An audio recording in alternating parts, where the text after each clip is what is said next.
എല്ലാവർക്കും നമസ്കാരം. ഞാൻ സരിതാ മഹേശ്വരൻ. ഇന്ന് ശ്രീമദ് വാൽമീകി രാമായണത്തിൻ്റെ ബാലകാണ്ഡത്തിലെ 56-ാമത്തെ സർഗത്തിൽ 20 മുതൽ 24 വരെയുള്ള ശ്ലോകങ്ങളാണ് നമ്മൾ പഠിക്കാൻ പോണത്. 24-ാമത്തെ ശ്ലോകത്തോട് കൂടിയിട്ട് ഈ സർഗം തീരുകയാണ് ചെയ്യണത്. കഴിഞ്ഞ ദിവസം നമ്മൾ കണ്ടത് വിശ്വാമിത്രനും വസിഷ്ഠനും തമ്മിലുണ്ടായ അതിഗംഭീരമായിട്ടുള്ള യുദ്ധം. അങ്ങനെ വിശ്വാമിത്രൻ പ്രയോഗിച്ചതായ സകല അസ്ത്രങ്ങളും വസിഷ്ഠൻ തൻ്റെ യമദണ്ഡം പോലെയുള്ളതായ ബ്രഹ്മദണ്ഡം കൊണ്ട് ഇല്ലാതെയാക്കി, നിർവീര്യമാക്കി എന്നുള്ളതാണ്. അതിനുശേഷം വിശ്വാമിത്രൻ എന്താണ് സംഭവിച്ചത് എന്നുള്ളതാണ് ഇവിടെ പറയണത്. ദേവന്മാരുടെ പ്രാർത്ഥനയൊക്കെ ഉണ്ട്. നമുക്ക് ആദ്യം 20-ാമത്തെ ശ്ലോകം നോക്കാം. തതോസ്തുവൻ മുനിഗണാ വസിഷ്ഠം ജപതാം വരം അമോഘം തേ ബലം ബ്രഹ്മസ്തേജോധാരയ തേജസ. തതഃ അതിനുശേഷം, അതായത് കയ്യിലെ ബ്രഹ്മദണ്ഡവും പിടിച്ച് ജാജ്വല്യമാനനായി നിൽക്കുന്ന വസിഷ്ഠൻ, ആ വസിഷ്ഠൻ്റെ മുമ്പിൽ വിശ്വാമിത്രൻ പ്രയോഗിച്ചതായ സകല ആയുധങ്ങളും നിർവീര്യമാക്കപ്പെട്ടു. അങ്ങനെ നിൽക്കുന്ന വസിഷ്ഠനെ ദേവന്മാരൊക്കെ കൂടി സ്തുതിക്കുകയാണ്. അതാണ് തതഃ അസ്തുവൻ മുനിഗണാഹ. ദേവന്മാർ മാത്രമല്ല, മുനിഗണങ്ങളെല്ലാവരും ചേർന്നുകൊണ്ട് വസിഷ്ഠനെ ജപതാം വരം വസിഷ്ഠം അസ്തുവൻ, തപസ് ചെയ്ത് ഏറ്റവും ഉന്നത പദവിയിലെത്തിയിരിക്കുന്ന ബ്രഹ്മർഷിമാരിൽ ഏറ്റവും ശ്രേഷ്ഠനായിട്ടുള്ള വസിഷ്ഠനെ എല്ലാ മുനിമാരും കൂടിയിട്ട് ഭജിച്ചു, സ്തുതിച്ചു. എന്നിട്ട് എന്താ പറഞ്ഞത്? അമോഘം തേ ബലം ബ്രഹ്മൻ, അല്ലയോ ബ്രഹ്മർഷേ, അങ്ങയുടെ തേജസ്, അങ്ങയുടെ ശക്തി, പ്രഭാവം എന്നുള്ളതൊക്കെ അമോഘം തന്നെ. അതായത് ആരെ കൊണ്ട് അത് നിർവീര്യമാക്കാൻ സാധിക്കില്ല. അത്ര ശക്തമാണ് അങ്ങയുടെ ബലം. ബ്രഹ്മബലം എന്ന് പറയുന്നത് അത്രയ്ക്ക് ശക്തമാണ്. അതുകൊണ്ട് വിശ്വാമിത്രൻ അയക്കുന്നതായ ബ്രഹ്മാസ്ത്രം പോലെയുള്ളതൊക്കെ അങ്ങ് നിർവീര്യമാക്കി ചെയ്തു. ലോകത്തിന് അതുകൊണ്ട് ദോഷങ്ങളൊന്നും ഉണ്ടാക്കിയില്ല. തേജോധാരയ തേജസ, വിശ്വാമിത്രൻ്റെ തേജസ്സുകൾ, വിശ്വാമിത്രൻ്റെ അസ്ത്രങ്ങൾ മുഴുവനും, ആയുധങ്ങളെ മുഴുവനും തന്നെ അങ്ങയുടെ തേജസ്സിൽ ലയിപ്പിക്കൂ, അല്ലെങ്കിൽ ധരിക്കൂ. അതിനെ ഭൂമിയിലേക്ക് കൈവിടരുത്. അങ്ങനെ വന്നാൽ ലോകം മുഴുവനും നശിക്കും. അങ്ങനെ ഒരു വലിയ നാശമുണ്ടാകരുത് എന്ന് വിചാരിച്ചിട്ട് മുനിമാരെല്ലാവരും കൂടിയിട്ട് വസിഷ്ഠനോട് പ്രാർത്ഥിക്കുകയാണ്. വിശ്വാമിത്രൻ അയച്ചതായിട്ടുള്ള എല്ലാ അസ്ത്രങ്ങളും, പ്രത്യേകിച്ച് ബ്രഹ്മാസ്ത്രം പോലെയുള്ള ഏറ്റവും ശക്തമായിട്ടുള്ള ആയുധങ്ങളെല്ലാം തന്നെ അങ്ങയുടെ ശക്തി കൊണ്ട് നിർവീര്യമാക്കൂ, അതിനെ ഒതുക്കിക്കളയൂ എന്ന് പ്രാർത്ഥിക്കുകയാണ്. അപ്പോൾ എന്താണ് ഉണ്ടായത്? 21-ാമത്തെ ശ്ലോകം നോക്കാം. നിഗൃഹീതസ്ത്വയാ ബ്രഹ്മൻ വിശ്വാമിത്രോ മഹാബല അമോഘം തേ ബലം ശ്രേഷ്ഠലോകാ സന്തു ഗതവ്യഥാഃ.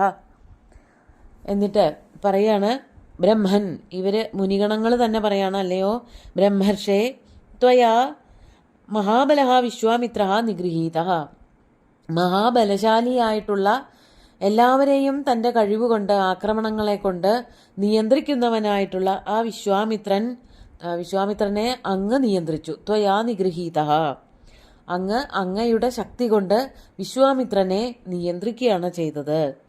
അമോഘം തേ ബലം ശ്രേഷ്ഠലോകാഹ സന്തു ഗതവ്യഥാ. ഇതിൽ നിന്നും അങ്ങയുടെ ശക്തി അമോഘമാണ്, നിർവീര്യമാക്കാൻ ആരെക്കൊണ്ടും പറ്റാത്തതാണ് എന്ന് വ്യക്തമായല്ലോ. ശ്രേഷ്ഠലോകാഹ ഗതവ്യഥാഹ സന്തു, ശ്രേഷ്ഠലോകങ്ങളൊക്കെ വ്യഥകളകന്നവരായി വർത്തിക്കട്ടെ. അതായത് വിശ്വാമിത്രനും വസിഷ്ഠനും കൂടി ഇതുപോലെ പരസ്പരം യുദ്ധം ചെയ്യുകയാണെന്നുണ്ടെങ്കിൽ ഈ ലോകം നശിക്കുക തന്നെ ചെയ്യും. പക്ഷേ അതിനൊന്നും ഇട കൊടുക്കാതെ വിശ്വാമിത്രനെ അങ്ങ് നിയന്ത്രിച്ചുല്ലോ. അതുകൊണ്ട് തന്നെ ലോകങ്ങൾ, സ്വർഗലോകമായാലും പാതാള ലോകമായാലും ഭൂലോകമായാലും എല്ലാ ലോകങ്ങളും ഗതവ്യഥന്മാരായി തീരട്ടെ, അവരുടെ വ്യഥകളൊക്കെ മാറട്ടെ. അങ്ങയുടെ അനുഗ്രഹം കൊണ്ട്, വിശ്വാമിത്രനെ നിയന്ത്രിച്ചതുകൊണ്ട് ലോകങ്ങളിലൊക്കെ, 3 ലോകങ്ങളിലും സമാധാനം വിളയാടട്ടെ എന്ന് ആശംസിക്കുകയാണ് അവർ, മുനിഗണങ്ങൾ. എന്നിട്ട് ഏവമുക്തോ മഹാതേജ ശമം ചക്രേ മഹാബല വിശ്വാമിത്രോ വിനികൃതോ വിനിശ്വസ്യേതമബ്രവീത്. ഏവമുക്തോ മഹാതേജാഹ മഹാബല ശമം ചക്രേ. ഇപ്രകാരം പറയപ്പെട്ടവനായിട്ടുള്ള ആ വസിഷ്ഠ മഹർഷി എന്തു ചെയ്തു? മഹാബലഹ മഹാതേജാഹ, മഹാതേജസ്വിയും മഹാബലശാലിയുമായിരുന്ന വസിഷ്ഠൻ. വസിഷ്ഠനെ കണ്ടാൽ ഒരു വൃദ്ധ തപസ്വിയാണ്, താപസനാണ് എന്നൊക്കെ തോന്നുമെങ്കിലും അദ്ദേഹത്തിൻ്റെ വീര്യം എന്ന് പറയുന്നത് നിസ്സാരമല്ല. അതുകൊണ്ട് എന്തിനേയും, തൻ്റെ മുമ്പിൽ വരുന്ന എന്തിനേയും നിയന്ത്രിക്കാനുള്ള ശക്തി വസിഷ്ഠനുണ്ട്. അങ്ങനെ എല്ലാത്തിനെയും നിയന്ത്രിച്ചു. ശമം ചക്രേ, നിയന്ത്രിക്കുക എന്ന് പറഞ്ഞാൽ യുദ്ധം അവസാനിപ്പിച്ചു. തൻ്റെ പക്ഷത്തു നിന്നുള്ള ആക്രമണങ്ങളും വിശ്വാമിത്രൻ്റെ പക്ഷത്തു നിന്നുള്ള ആക്രമണങ്ങളും നിമിഷ നേരങ്ങളെ കൊണ്ട് ഇല്ലാതെയാക്കി. അങ്ങനെ വിശ്വാമിത്രോ വിനികൃത വിശ്വാമിത്ര, അങ്ങനെ വസിഷ്ഠനാൽ തടയപ്പെട്ടവനായ, തൻ്റെ കഴിവ് ഒന്നുമല്ലാതെയായി തീർന്നു വസിഷ്ഠന്റെ മുമ്പിൽ. അങ്ങനെയുള്ളവനായ വിശ്വാമിത്രൻ എന്ത് ചെയ്തു? വിനിശ്വസ്യ ഇതം അബ്രവീത്, വിനിശ്വാസമെടുത്തിട്ട്, അതായത് താൻ ശക്തിയില്ലാത്തവനായി, വസിഷ്ഠന്റെ മുമ്പിൽ താൻ വെറുമൊരു നിസ്സാരക്കാരനായി പോയി എന്നുള്ള ദുഃഖം ശ്വാസവേഗങ്ങളെ കൊണ്ട് പ്രകടിപ്പിച്ചിട്ട്, അതാണ് വിനിശ്വസ്യ, ശക്തമായിട്ട് ശ്വാസോച്ഛ്വാസം കഴിച്ചിട്ട്, ഇതം അബ്രവീത്, ഇപ്രകാരം ഉറക്കെ പറഞ്ഞു. എന്താ പറഞ്ഞത്? 23-ാമത്തെ ശ്ലോകം നോക്കാം. ദിഗ്ബലം ക്ഷത്രിയബലം ബ്രഹ്മതേജോ ബലം ബലം ഏകേന ബ്രഹ്മദണ്ഡേന സർവാസ്ത്രാണി ഹതാനി മേ. 24 കൂടി ചൊല്ലാം. തദേതത് പ്രസമീക്ഷ്യാഹം പ്രസന്നേന്ദ്രിയമാനസ തപോമഹത് സമാസ്ഥാസ്യേ യദ്വൈ ബ്രഹ്മത്വകാരണം.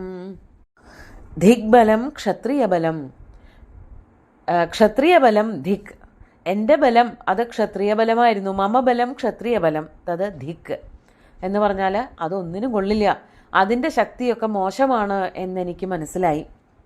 ഏത് വെച്ച് നോക്കുമ്പോൾ ബ്രഹ്മതേജോബലം ബലം, ബ്രഹ്മതേജസ്സിൻ്റെ ബലമാണ് ബലമായിട്ടിരിക്കുന്നത്, അല്ലാതെ ക്ഷത്രിയന്മാരുടെ ബലം, ആക്രമണോത്സുകത, ആയുധങ്ങൾ പ്രയോഗിക്കാനുള്ള കഴിവ്, അതൊന്നും ഒരു ബലമല്ല. ഈ പറഞ്ഞ ആയുധങ്ങൾ, ഞാൻ എന്തെല്ലാം ആയുധങ്ങൾ പ്രയോഗിച്ചുവോ, മേ സർവാസ്ത്രാണി, ഞാൻ പ്രയോഗിച്ചതായിട്ടുള്ള അസ്ത്രങ്ങൾ, ആയുധങ്ങൾ പലതും ഉണ്ടല്ലോ, ചക്രങ്ങൾ, വേല് പോലെയുള്ളത്, അങ്ങനെ പലതും ഞാൻ പ്രയോഗിച്ചു നോക്കി. അതെല്ലാം തന്നെ ഏകേന ബ്രഹ്മദണ്ഡേന ഹതാനി, വസിഷ്ഠൻ തൻ്റെ ഒരൊറ്റ ബ്രഹ്മദണ്ഡം കൊണ്ട് എല്ലാത്തിനെയും നിർവീര്യമാക്കി. എല്ലാം പ്രയോഗിച്ചതൊക്കെ നിഷ്ഫലമായി തീർന്നു. അപ്പോൾ ഏത് ബലമാണ് ഏറ്റവും ശക്തമായിട്ടുള്ളത്? ബ്രഹ്മബലം തന്നെയാണ്, ക്ഷത്രിയ ബലമല്ല. ഞാൻ പ്രയോഗിച്ചതൊക്കെ വെറുതെ ആയി തീർന്നു, എൻ്റെ ബലം വെറും നിസ്സാരമായി പോയി എന്ന് പറയാണ്. അതുകൊണ്ട് തദേതത് പ്രസമീക്ഷ്യാഹം പ്രസന്നേന്ദ്രിയമാനസ, ഞാൻ ആരായി തീർന്നു ഇപ്പോൾ? പ്രസന്ന ഇന്ദ്രിയമാനസ, പ്രസന്നമായ ഇന്ദ്രിയങ്ങളോടും മനസ്സോടും കൂടിയവനായിട്ട് ഞാൻ എല്ലാത്തിനെയും ഒതുക്കി നിയന്ത്രിച്ചു. ഇനി ഇങ്ങനെ ഒരു ബ്രഹ്മർഷിയുമായിട്ട് യുദ്ധം ചെയ്തിട്ട് യാതൊരു കാര്യവുമില്ല എന്ന് മനസ്സിലാക്കിയ ഞാൻ പ്രസമീക്ഷ്യ, തദേതത് പ്രസമീക്ഷ്യ പ്രസന്നേന്ദ്രിയമാനസ അഹം, അങ്ങനെ ഇന്ദ്രിയങ്ങൾക്കും മനസ്സിനുമൊക്കെ അടക്കം വരുത്തിയവനായ ഈ ഞാൻ എന്ത് ചെയ്യാൻ പോവുകയാണ്? ബ്രഹ്മത്വകാരണം മഹത് തപഃ സമാസ്ഥാസ്യേ വൈ, ബ്രഹ്മത്വ കാരണമായിട്ടുള്ള, അതായത് ഞാനിപ്പോൾ രാജാവാണ് അല്ലെങ്കിൽ രാജർഷിയാണ്, അതിൽ നിന്നും ബ്രഹ്മർഷിയാവാൻ വേണ്ടിയിട്ടുള്ളതായ തപസ് ചെയ്യാൻ പോവുകയാണ്. കഠിനമായിട്ടുള്ള തപസ് ചെയ്തുകൊണ്ട് രാജർഷി പട്ടത്തിൽ നിന്ന് ഞാനിപ്പോൾ ഇനി എന്താവാൻ പോവുകയാണ്? ബ്രഹ്മർഷി പട്ടത്തിലേക്ക് കയറണം. വസിഷ്ഠ മഹർഷിയൊക്കെ ബ്രഹ്മർഷിയാണ്. ആ തേജസ് കിട്ടിയാലേ ക്ഷാത്ര തേജസ്സിനേക്കാളും ശക്തനാവാൻ പറ്റുള്ളൂ. മറ്റുള്ളവരെയൊക്കെ തൻ്റെ ഒരു ചെറിയ ദണ്ഡം കൊണ്ട് അനക്കാണ്ടയാക്കാം. എത്ര പേരെ വധിച്ചു, എത്ര ആയുധങ്ങൾ ഇല്ലാതെയാക്കി, നിർവീര്യമാക്കി, എത്ര പേരെ എതിർത്തു. ഇതിനൊക്കെ വസിഷ്ഠന് ശക്തിയുണ്ടായത് വസിഷ്ഠൻ ബ്രാഹ്മണനാണെന്നുള്ളത് കൊണ്ടാണ്, ബ്രഹ്മർഷിയാണെന്നുള്ളത് കൊണ്ട്. അതുകൊണ്ട് ക്ഷാത്ര തേജസ്സിനേക്കാളും എപ്പോഴും മേലെ നിൽക്കുന്നത് ബ്രഹ്മതേജസ് തന്നെയാണ്. അതിനു വേണ്ടിയിട്ട് ഞാൻ തപസ് ചെയ്യാൻ പോവുകയാണ് എന്ന് വിശ്വാമിത്രൻ ഉറക്കെ പ്രഖ്യാപിക്കുകയും ചെയ്തു. ബ്രഹ്മത്വ കാരണമായിട്ട് തനിക്ക് ബ്രഹ്മത്വം ഉണ്ടാക്കാൻ യാതൊന്നാണോ ആവശ്യം, ആ തപസ് ഞാനിതാ ചെയ്യാൻ പോവുകയാണ് എന്ന് വിശ്വാമിത്രൻ പറഞ്ഞു. നമുക്ക് ഇന്നത്തെ ശ്ലോകങ്ങൾ ഒന്നുകൂടി ചൊല്ലാം. തതോസ്തുവൻ മുനിഗണാ വസിഷ്ഠം ജപതാം വരം അമോഘം തേ ബലം ബ്രഹ്മംസ്തേജോധാരയ തേജസാ നിഗൃഹീതസ്ത്വയാ ബ്രഹ്മൻ വിശ്വാമിത്രോ മഹാബല അമോഘം തേ ബലം ശ്രേഷ്ഠലോകാ സന്തു ഗതവ്യഥാഃ ഏവമുക്തോ മഹാതേജാ ശമം ചക്രേ മഹാബല വിശ്വാമിത്രോ വിനിഹൃതോ വിനിശ്വസ്യേദമബ്രവീത് ദിഗ്ബലം ക്ഷത്രിയബലം ബ്രഹ്മതേജോബലം ബലം ഏകേന ബ്രഹ്മദണ്ഡേന സർവാസ്ത്രാണി ഹതാനി മേ യദേതത് പ്രസമീക്ഷ്യാഹം പ്രസന്നേന്ദ്രിയമാനസ തപോ മഹത്സമാസ്ഥാസ്യേ യദ്വൈ ബ്രഹ്മത്വകാരണം. അങ്ങനെ വിശ്വാമിത്രൻ തപസ് ചെയ്യാൻ പോവുകയാണ് എന്ന് പ്രഖ്യാപിച്ചുകൊണ്ട് ഈ സർഗം അവസാനിപ്പിക്കുകയാണ് വാൽമീകി മഹർഷി. സുന്ദരമായിട്ടുള്ള ശ്ലോകങ്ങൾ ഭഗവാൻ ശ്രീരാമചന്ദ്രൻ്റെ കാൽക്കൽ അർപ്പിച്ചുകൊണ്ട് ഗുരുവായൂരപ്പനെ സാഷ്ടാംഗം നമസ്കരിച്ചുകൊണ്ട് എല്ലാവർക്കും ശുഭദിനം നേർന്നു നിർത്തട്ടെ. നന്ദി.